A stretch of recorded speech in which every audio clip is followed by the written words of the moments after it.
Welcome to Late Night Thoughts with Queen Lotus. This is when I get my most clear mind.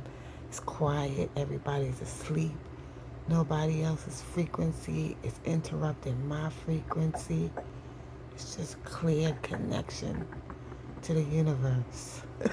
Anyway, I studied, I'm a paralegal. I'm a certified paralegal as well as many other things.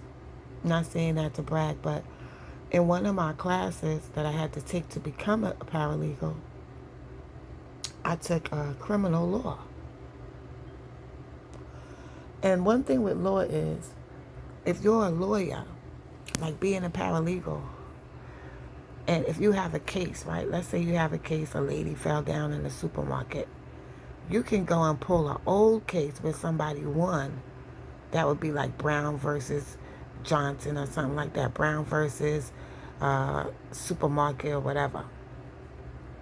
And if it's the same scenario, you can pull that old case and use it to win your case that you're presently dealing with, right? That you're counsel for now. So part of the paralegal's job is like to find cases and outcomes of previous cases for the lawyer to use in court. Okay, so with the Young Thug YSL such situation, if you look back at Nikki Barnes's case, they had a council, like it was like 7 of them that was the head, that was, on the top, Nikki being the top man of this council, and they all sold drugs, the thing that comes along with, a street group, a street organization. Sort of like the mob, and he had ties with the mob as well. So now that the mob is not so prevalent, let's say the mob is the Bloods, okay? And you got these 23 people or 28 people along with Young Thug. Now, what got them looking at? Because they couldn't get Nikki at first.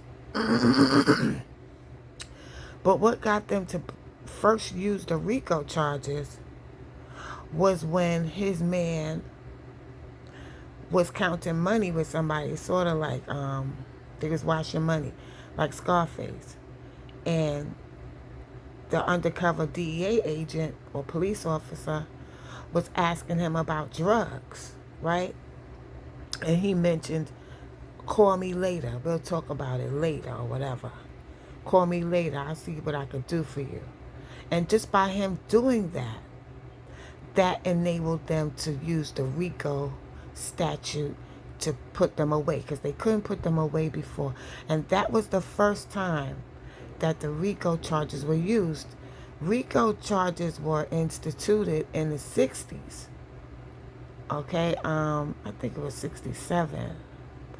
But it wasn't used till 1977 on Nikki Barnes and the council. So Nikki Barnes was the first person that they tried using the RICO statute, the RICO charges, racketeering, enterprise, all that stuff. So now you got Young Thug with this guy, YAK. I don't know what the hell. Y'all know I don't know these people's names, YAK Gotti or whatever. And they're questioning him on something. And he says, well, I went to X, Y, and Z to get a gun because I had got beaten up by a rival gang member. So that was what made them, that's not what brought the RICO on them, but that's what began the RICO investigation process. And it took 7 years to do. Now, I hear people keep saying, 7 years though, 7 years. Yes, this is not like a state charge where it's immediate. Like, they wanted to get the bigger picture, because by him saying what he said, he involved more than one person in his actions. Okay? So it took them 7 years to gather the evidence, and people are saying, well, why wasn't he in jail all that time? Excuse me. They let him out because that way if they would have kept him, they wouldn't have got more information. By following him, and he opened the door, so by following him to a certain point, they were able to link everything together. But the RICO charges were instituted, were the investigation began with the statement that he made. Okay? Y'all are looking at it as if he ratted on YSL, or he was telling. No, just that one statement that he made catapulted that RICO investigation process, which took 7 years. Because in that 7 years time, they had what they needed to make sure that they get a 98% conviction, or 95, or whatever they're looking for. Because they're not going to hit you with RICO if they're not sure that they're going to get a conviction. That's the thing about RICO. It's rarely ever anybody that can get out of that. So they're going through the bond hearings because that's a process. But they already have what they have on him, y'all. He's not going to get a bond. And if he does, it's going to be suspect. So I just wanted to share that with y'all.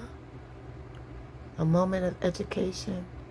I don't know what this guy's name is. Let me see what his name is, because I'm always getting people's names jacked up.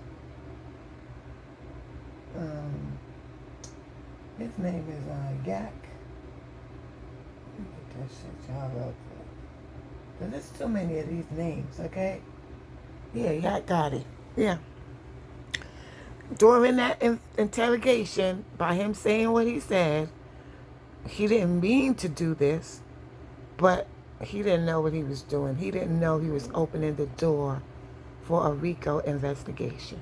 And a RICO investigation can take from, well, I would say at least 10 years. At least. After 10 years, they're coming for you. But this was early because there's murder involved. And if there was 50 murders, well, and they could prove that, if they could link it up, at least, even if Gunna and Young Gotti don't go to jail for as long as the other members, at least 10 of them are going to jail. It's over for them. Whoever, the organization, somebody's going to take the fall for this. Out of 28, it'll be at least 10, if not all. And they did mention that they also had wiretaps as well. That was a part of the investigation process. Okay? Peace and love.